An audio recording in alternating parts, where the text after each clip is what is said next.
Hello friends, Bhagwati PG college online classes में आपका स्वागत है। आज हम बीएससी सेकेंड ईयर के अंतर्गत जो बेलेनो प्रोसेस हमारा चल रहा था, उस बेलेनो प्रोसेस का हमारा लास्ट जो टॉपिक रहा है, अंतिम जो हमारा लेक्चर रहेगा आज बेलेनो प्रोसेस के बारे में, वो लेक्चर रहेगा रिप्रोडक्शन इन बेलेनो प्रोसेस। यानी कि बेलेनो प्रोसेस है, उसके अंतर्गत जो जनन होता है वो किस प्रकार से होता है। और इसमें एक अलग से जो क्वेश्चन भी आता है, वो क्वेश्चन एक इसकी लार्वल स्टेज पाई जाती है, जिसको टॉर्नेरिया के नाम से जाना जाता है। ये इसके बारे में भी क्या है, क्वेश्चन को पूछ लेता है, टॉर्नेरिया लार्वा है, किसका है, कैसा है, क्या नहीं है, तो उसके बारे में भी वो पूछ लेता है। तो ये भी हमारा क्या है, अलग से टॉपिक का क्या होता है, हिस्सा बन जाता है। लेकिन आज हम बेलेनो प्रोसेस के अंतर्गत जो संपूर्ण रिप्रोडक्शन है, यानी कि जो जनन की जो प्रक्रिया है, उसको हम समझेंगे।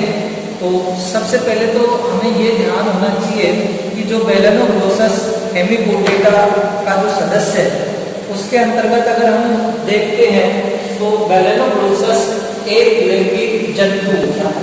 कैसा होता है, यूनिसेक्सुअली, यानी कि एक लिंगी ये क्या होता है, जंतु होता है, जिसके अंतर्गत क्या होता है, मेल एवं जो फीमेल होता है वो क्या होता है भाई, अलग अलग होता है।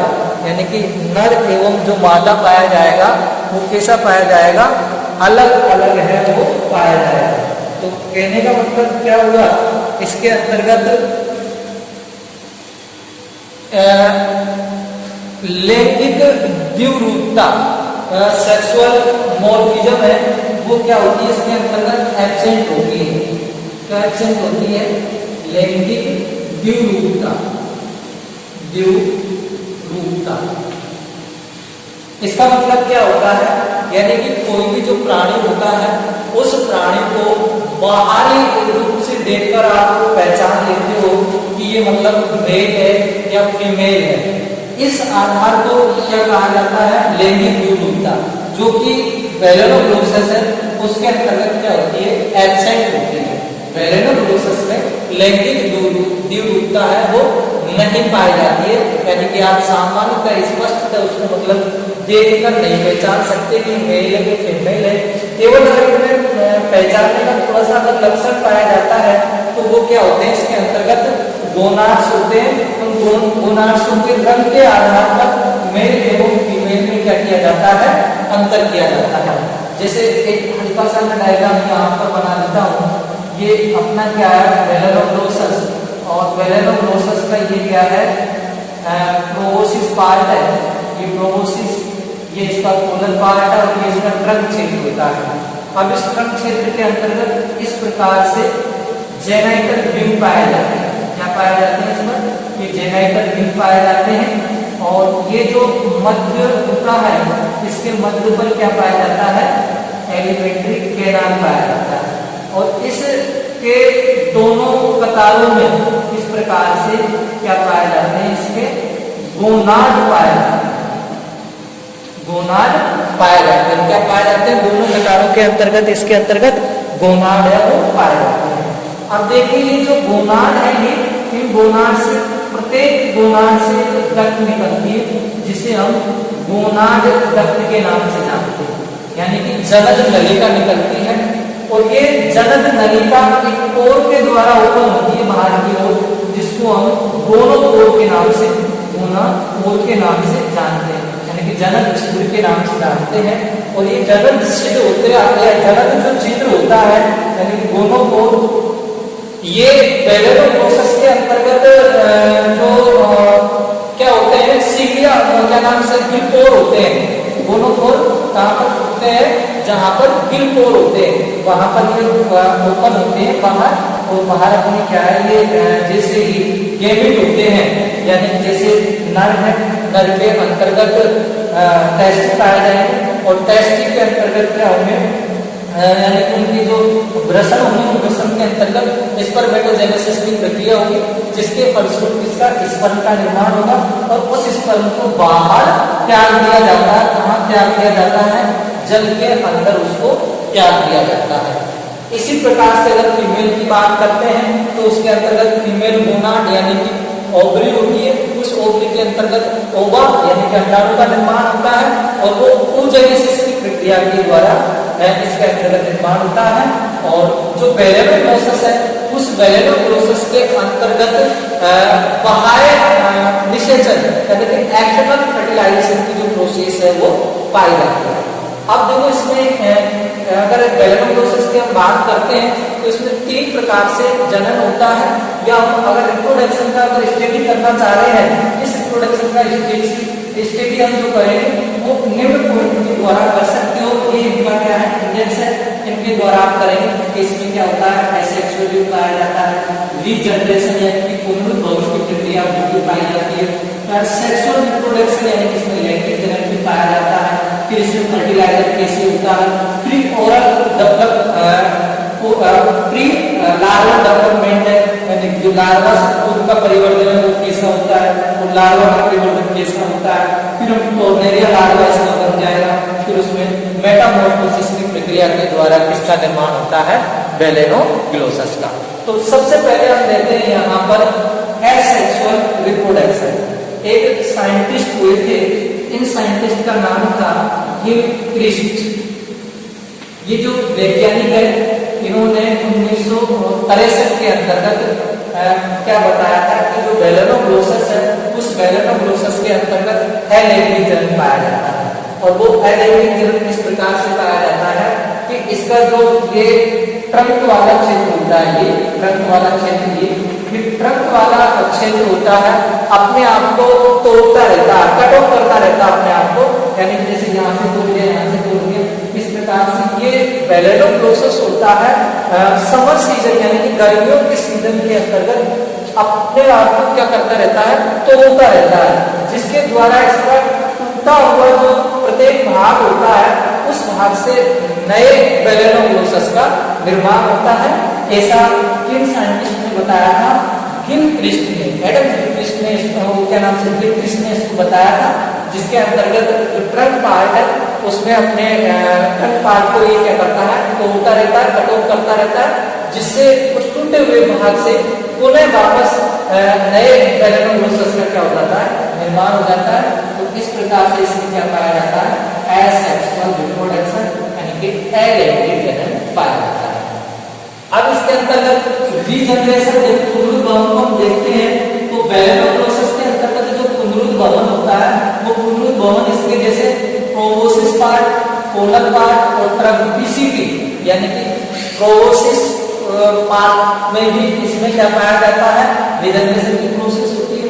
पोलर पार्ट होता है उसमें भी रीजनरेशन की प्रोसेस होती है, और जो इसका ट्रंक जो पार्ट होता है उसमें भी रीजनरेशन की प्रोसेस होती है। अब वो कैसे होती है? जैसे मान लीजिए प्रोबोसिस पार्ट के अंतर्गत पुनरुद्भवन की प्रक्रिया होती है तो प्रोबोसिस पार्ट ही प्रोबोसिस का निर्माण कर लेता है, पोलर का निर्माण कर लेता है और ट्रंक का निर्माण कर लेता है। अगर पोलर पार्ट के अंतर्गत ही रीजनरेशन की प्रक्रिया ये पोलर पार्ट बेलेनोग्लोसस से अगर अलग हुआ है तो पोलर पार्ट ही प्रोबोसिस भी बना लेगा और ट्रंक भी बना लेगा। इसी प्रकार से अगर ट्रंक की हम बात करते हैं तो जो ट्रंक वाला जिसका क्षेत्र होता है वो भी क्या करेगा? अपने आप से मतलब जैसे अलग हुआ है तो वो प्रोबोसिस को भी बना लेता है और वो पोलर को भी बना लेता है। तो इस प्रकार से जो बेलेनोग्लोसस है उसका जो प्रत्येक पार्ट होता है अपने आप में रीजनरेशन की क्षमता रखता है, और रीजनरेशन की क्षमता रखने के साथ साथ वो जो भाग है उससे मतलब प्रत्येक भाग का निर्माण कर सकता है। एक भाग ही पोलर का, प्रोबोसिस का, ट्रंक का निर्माण कर सकता है। तो इस प्रकार से इसमें क्या पाई जाती है? भाई ये पुनरुद्भवन की प्रक्रिया है पाई जाती है। अब आ जाते हैं सेक्सुअल रिप्रोडक्शन, लैंगिक जनन। और जो सेक्सुअल रिप्रोडक्शन या लैंगिक जनन की जो प्रोसेस होती है वो बेलेनोग्लोसस के अंतर्गत जो पाई जाती है उसके अंतर्गत मेल और फीमेल यानी कि जो नर एवं मादा है, उस नर एवं मादा के अंतर्गत जो इनके जो गोनाड्स होते हैं यानी कि टेस्टिस और जो ओवरी है, उस प्रत्येक जनन से क्या होगा, एक इस पर या अपन कह सकते हैं उसके अंतर्गत जनन के द्वारा स्पर्मेटोजेनेसिस और oogenesis की प्रक्रिया के द्वारा स्पर्म ओवम का निर्माण होता है, जिनको गोनोडक्ट के द्वारा गोनोपोड के माध्यम से बाहर छोड़ दिया जाता है। और बाहर जैसे छोड़ दिया जाता है तब बाहर निषेचन को जल के अंतर्गत होता है। तो अब यहाँ पर देखते हैं वेरेलो प्रोसेस के अंतर्गत जैसे ये जो गेमीट है यानी कि जो युग्मक है, उन युग्मकों का क्या हो जाता है, संलयन होता है।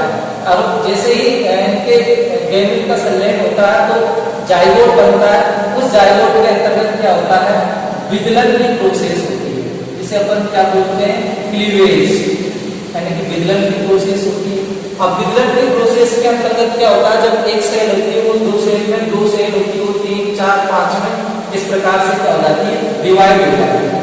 लेकिन अब जैसे इसके अंतर्गत विदलन की प्रोसेस हो तो वेरेलो प्रोसेस के अंतर्गत जो विदलन पाया जाता है उसका टाइप होता है ओलोब्लास्टिक, ब्लास्टिक इक्वल। ये इस प्रकार का इसके अंतर्गत क्या पाया जाता है, विदलन पाया जाता है ओलोब्लास्टिक इक्वल। ओलोब्लास्टिक इक्वल का मतलब होता है समान पूर्ण भंजी विदलन।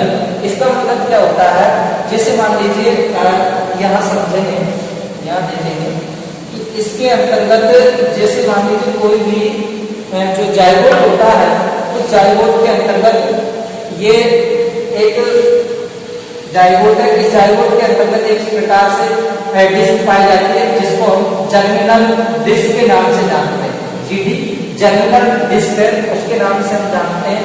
तो इसके अंतर्गत अगर क्लीवेज वो होता है तो वो तो होता है मीरोब्लास्टिक। और अगर इस जाइगोट के अंतर्गत पूर्ण रूप से अगर इस प्रकार से इसमें पूरे में और पूरे में होने के साथ साथ अगर समान रूप से अगर इसमें क्या हो रहा है, विदलन हो रहा है, पूरे में एवं समान रूप से विदलन हो रहा है, तो उसको हम ओलोब्लास्टिक इक्वल, यानी कि कहने का मतलब ये है जो कोशिकाएं बनेगी वो सभी कोशिकाएं अपने आप में आकार में समान होती है। इस प्रकार का विदलन ओलोब्लास्टिक इक्वल कहलाता है। अब जब इसमें क्लीवेज की प्रोसेस होती है तो ये ठोस गेंदनुमा संरचना बन जाती है। इस ठोस गेंदनुमा संरचना को मारुला के नाम से इसको जाना जाता है। अब फिर इसके अंतर्गत क्या होता है, मारुला में जो सेल बनी हुई होती है, अब वो एक सेल परिधि पर अरेंज हो जाती है, यानी कि जो लेयर होती है, लेयर बनी होती है, उस सभी सेल परिधि के अंतर्गत क्या हो जाती है, अरेंज हो जाती है। और मध्य के अंतर्गत एक केविटी बन जाती है और उस केविटी को ब्लास्टोसील के नाम से जाना जाता है, ब्लास्टोसील केविटी के नाम से जाना जाता है। और ये जो स्टेज कहलाती है इसको बोला जाता है ब्लास्टुला। ये स्टेज क्या होती है, ब्लास्टुला। अब ब्लास्टुला का जैसे निर्माण हो जाता है तो फिर आगे की ओर इसके अंतर्गत क्या होता है, परिवर्तन होता है, जिसके फलस्वरूप जो परिधि पर अरेंज हुई जो सेल होती है उनमें से कहीं से इन्विनेशन की प्रक्रिया होती है। इन्विनेशन यानी कि अंतर्वलन की प्रक्रिया होती है, जिसके अंतर्वलन की प्रक्रिया के अंतर्गत कोई भी सेल से क्या अंदर घुस जाती है। तो इस प्रकार से ये अंतर्वलन की प्रक्रिया होती है, इन्विनेशन की प्रक्रिया होती है, जिसके फलस्वरूप परिधि की सेल अंदर की ओर घुस जाती है और ब्लास्टोसील जो होती है वो एक छोटी हो जाती है। केविटी तो रहती है लेकिन वो कैसी हो जाती है, छोटी हो जाती है। और जो अंतर्वलन की प्रक्रिया के फलस्वरूप भी एक और केविटी का निर्माण हो जाता है, जिसको आर्केंट्रोम केविटी के नाम से जानते हैं। आर्केंट्रोम केविटी के नाम से जिसे जानते हैं। अब यह जो अवस्था कहलाती है ये कहलाती है गैस्ट्रुला। ये क्या कहलाती है, गैस्ट्रुला अवस्था कहलाती है। अब ये इसके अंतर्गत अब यहाँ जो आर्केंट्रोम केविटी बनती है, उस आर्केंट्रोम केविटी का जो पोर होता है उस पोर को ब्लास्टोपोर के नाम से जानते हैं। किसके नाम से जानते हैं, ब्लास्टोपोर के नाम से जानते हैं। तो ये जो हमारा मतलब सेक्सुअल रिप्रोडक्शन उस सेक्सुअल रिप्रोडक्शन के अंतर्गत फर्टिलाइजेशन में बताया गया, वो आगे जल्दी जुड़ जाते हैं। तो ये जो बता रहे हैं ये किसके अंतर्गत आ रहा है, अब ये आ रहा हमारे pre oral larval development, pre larval development किसमें आ रहा है, प्री लार्वल डेवलपमेंट में। तो प्री लार्वल डेवलपमेंट के अंतर्गत क्या है, A B C D E F, यानी कि इसमें सर्वप्रथम क्या बना, जाइगोट, जाइगोट में वितरण की प्रक्रिया, फिर इसके अंतर्गत मोरुला बना, ब्लास्टुला, गैस्ट्रुला। अब ये जो अपने पास प्री लार्वल डेवलपमेंट चल रहा है, इस डेवलपमेंट के अंतर्गत अब देखिए ये जो आर्केट्रियम जो केविटी बनी है, या आर्केट्रियम में केविटी बनी है, इस केविटी के अंतर्गत फिर अंतर्वलन की प्रक्रिया होती है और जिसके फलस्वरूप ये दो भागों में ये बढ़ जाती है, दो भागों में बढ़ जाती है, तो आर्केट्रियम केविटी, और इसमें से आर्केट्रियम केविटी में एक जो केविटी होती है, एक जो गुहा होती है, उस गुहा को हम प्रोटोसील के नाम से जानते हैं, जो कि हमने बेलोनोप्रोसेस के अंतर्गत जो सिलोम पढ़ी थी, उस सिलोम के अंतर्गत 5 सिलोम इसके अंतर्गत इसके अंतर्गत वो पढ़ी थी हमने गुहा, क्या पढ़ी थी, इसके अंतर्गत 5 केविटी बनी थी, जिसमें एक केविटी प्रोटोसील की थी, 2 पोलर सिलोम थी और 2 क्या थी, ट्रंक सिलोम थी। तो इस प्रकार से इसके अंतर्गत आर्केट्रियम है 2 भागों में डिवाइड हो जाती है और एक भाग क्या बनाता है इसमें, प्रोटोसील, जो कि इसकी प्रोबोसिस भाग के अंतर्गत होता है, और निचला वाली जो केविटी होती है ये गट बनाती है, गट यानी कि एलिमेंट्री कैनाल बनाती है, और ये एलिमेंट्री जो कैनाल होती है जिसके द्वारा फेरिंग्स का, इसोफेगस का, स्टोमच का, इंटेस्टाइन का, एनस का, इनका क्या होता है, निर्माण होता है। लेकिन इसके अंतर्गत ये जो आपके ब्लास्टोसिल की जो मतलब लेयर थी, उस लेयर के अंतर्गत जो सेल होती है वो भी क्या कर लेती है, अरेंज होकर ये बाहर की ओर एक परत बना लेती है, और ये जो परत होती है ये क्या होती है, एपिडर्मिस होती है। इसको किस नाम से जाना जाता है, एपिडर्मिस के नाम से, ये एपिडर्मिस होती है। और एपिडर्मिस क्या होती है, इसके डोर्सल साइड यानी कि ऊपर पर एक थोड़ी मोटी हो जाती है, और जहां पर मोटी होती है उसको एपिकल थिकनिंग के नाम से जाना जाता है। किसके नाम से जाना जाता है उसको, एपिकल थिकनिंग। अब इस एपिकल थिकनिंग से क्या होता है, इससे क्या है, सीलिया निकल आती है, और इन सीलिया को हम एपिकल टक्ट के नाम से भी जानते हैं, एपिकल टक्ट है, इसके नाम से भी इसको जाना जाता है। अब ये यहाँ अभी हम प्री लार्वल डेवलपमेंट के अंतर्गत चलते हैं। अब नेक्स्ट स्टेज के अंतर्गत क्या होगा, अब लार्वा के अंतर्गत ये जो प्रोटोसील है, यानी कि ये जो प्रोटोसील बनी है, ये प्रोटोसील अब क्या करेगी, ये उससे मतलब अलग हो जाती है, और अलग हो जाने के साथ साथ अब ये एक यहाँ पर प्रोटोसील पर एक पोर बन जाता है, जिस पोर को हाइड्रोपोर। अब इस हाइड्रोपोर को अब प्रोटोसील पोर भी के नाम से भी जान सकते हो, जो कि एक प्रोटोसील का क्या होता है भाई, प्रोटोसील की क्या होती है, एक प्रोटोसील का छिद्र होता है। अब ये प्रोटोसील केविटी, ये इसकी टक्ट है। अब ये आपकी क्या है, आर्कियोट्रोम है। अब ये जो आर्कियोट्रोम जो केविटी है, ये किसका निर्माण करती है, गट का। अब ये गट क्या हो जाएगी, यहाँ बेड डेवलप हो जाएगी। तो नेक्स्ट के अंतर्गत हम जैसे देखते हैं, तो ये जो हमारा कहलाएगा, ये अब ये लार्वल डेवलपमेंट कहलाएगा। ये एच वाला क्या कहलाएगा इसका, ये लार्वल डेवलपमेंट। अब लार्वल डेवलपमेंट के अंतर्गत क्या हो जाता है, इसके अंतर्गत ये जो प्रोटोसील केविटी होती है, ये क्या करती है, डोर्सल ऊपर की साइड और ऊपर की साइड करने के साथ साथ ही ये अदर यानी कि नीचे की ओर इस प्रकार से क्या करती है, मूवमेंट करती है, जिसके द्वारा ये प्रोटोसील है तो छोटी हो जाती है। क्या हो गई, छोटी हो गई। और ये जो आर्कियोट्रोम है, ये अब क्या हो जाती है, बड़ी हो जाती है, बेड डेवलप हो जाती है, जिसमें क्या है, फेरिंग्स, इसोफेगस, इंटेस्टाइन और एनस, इनका क्या हो जाता है, निर्माण हो जाता है। लेकिन ये जो आर्कियोट्रोम केविटी है, ये क्या करती है, ये थोड़ी सी क्या करती है, यहाँ पर मतलब जगह छोड़ देती है और एक छिद्र बना लेती है, और उस छिद्र पर क्या बन जाता है, इसका माउथ बन जाता है। यहाँ से ऊपर खड़ी होगी और इसको जो ऊपर दबा देती है, और ये तो इसको ऊपर दबाती है और ये इधर पलट जाती है। तो इस प्रकार से इसके अंतर्गत क्या है, माउथ स्टोमच इंटेस्टाइन का निर्माण हो जाता है। ये जो हमने पढ़ा है, ये पढ़ा हमने लार्वल डेवलपमेंट, लार्वल डेवलपमेंट। अब ये लार्वल डेवलपमेंट के अंतर्गत अब इससे एक लार्वा बन जाता है और उस लार्वा का नाम है टोर्नेरिया लार्वा। अब टोर्नेरिया लार्वा के अंतर्गत क्या होता है कि इसके अंतर्गत अब ये जो गट है और भी अधिक डेवलप हो जाती है, यानी कि इसको विकसित हो जाती है, अलग अलग भाग इसके अंतर्गत दिखाई देने लग जाते हैं। उसके अंतर्गत इसमें एक अंतर्वलन की प्रक्रिया होती है, यहाँ से इसके अंतर्गत क्या होती है, अंतर्वलन की प्रक्रिया होती है और उसके अंतर्गत ये इस प्रकार से कलश नुमा आकृति है जो मतलब बना लेता है। और ये जो आकृति है ये टोर्नेरिया लार्वा की है और ये टोर्नेरिया लार्वा एक फ्री स्विमिंग होता है, जल के अंतर्गत फ्लोटिंग करता रहता है, यानी कि स्वतंत्र जीवी होता है। साथ ही इसके अंतर्गत क्या होते हैं, ये सिलेरी बैंड बन जाते हैं। ये सिलेरी बैंड बनते हैं और वो जो सिलेरी बैंड होते हैं वो एक बल्ब के रूप में इस प्रकार से होते हैं और इस सिलेरी बैंड के जो ऊपरी जो भाग होता है उस ऊपरी भाग पर क्या होता है, आई या ओसिली बन जाती है, यानी कि इसका जो लार्वा होता है उस पर आई या ओसिली का निर्माण होता है।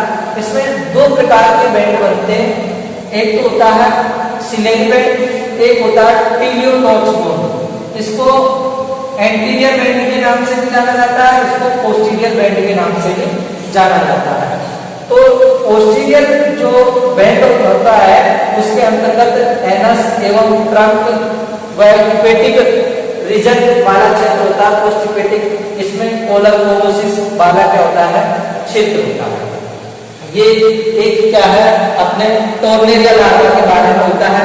टोर्नेरिया जो लार्वा होती है उसकी साइज कितनी होती है, 3 mm होती है, यानी कि 3 mm इसकी क्या होती है, साइज होती है। ये स्पष्ट एवं पारदर्शी होता है। साथ ही इसकी जो हार्मोन है वो क्या हो जाती है, विकसित हो जाती है और इन पर क्या है, सीलियाओं का क्या पाया जाता है, समूह पाया जाता है, जिसे ट्रप्टोसीलिया के नाम से भी जाना जाता है।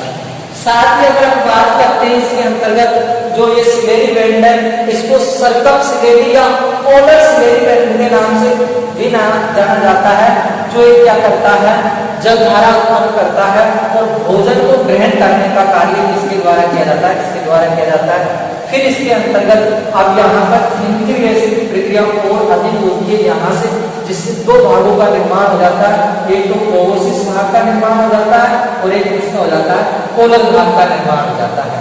अब इस कोलन भाग के अंतर्गत इसके नीचे क्या होता है, ट्रंक रीजन होता है और इस ट्रंक रीजन के अंतर्गत ये क्या है, इसकी एलिमेंट्री कैनाल होती है और एलिमेंट्री कैनाल के अंतर्गत ये इसका ट्रंक क्षेत्र जिसमें ये क्या है, स्टोमच होता है इसका, और ये जो बैंड होता है ये क्या है, टीलियोनॉक्स बैंड है और इसमें फर्स्ट के सेकंड क्या बन जाते हैं, गिल पोर बन जाते हैं।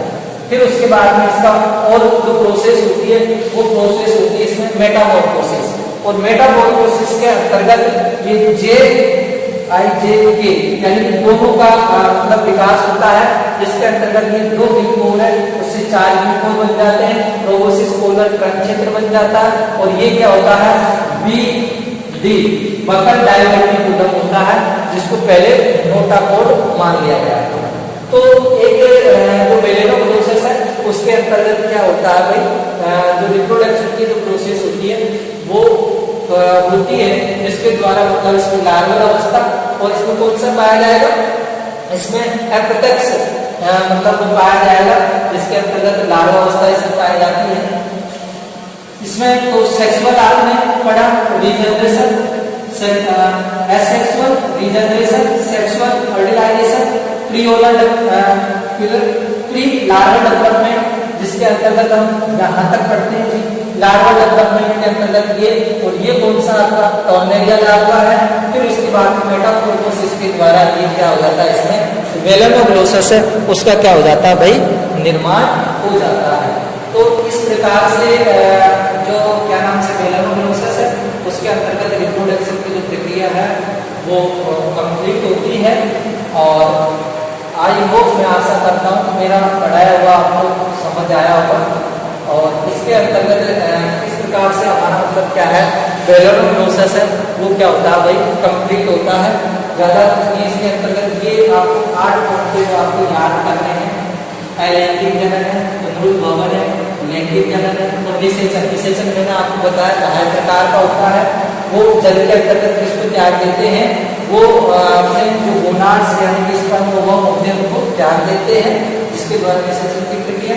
फिर निषेचन जैसे होता है कि प्री लार्वा डेवलपमेंट चलता है, फिर ये लार्वा डेवलपमेंट है जिसमें से ये टर्मोरिया लार्वा है, फिर इसमें मेटामॉर्फोसिस की प्रक्रिया होती है, यहाँ से मेटामॉर्फोसिस और यहाँ से लार्वल डेवलपमेंट और ये कौन सा प्री लार्वल डेवलपमेंट। तो इस प्रकार से ये हमारा रिप्रोडक्शन है वेलोनो प्रोसेस के अंतर्गत क्या होता है, कंप्लीट होता है। और कंप्लीट होने के साथ साथ अभी यूनिट क्या है, कंप्लीट हो गई। अब इसमें ज़्यादा कुछ शेष नहीं रहा। तो आज की क्लास में अंतर्गत इतना ही। नेक्स्ट क्लास में फिर आपको नेक्स्ट लेक्चर के साथ मुलाकात होगी। Thank you.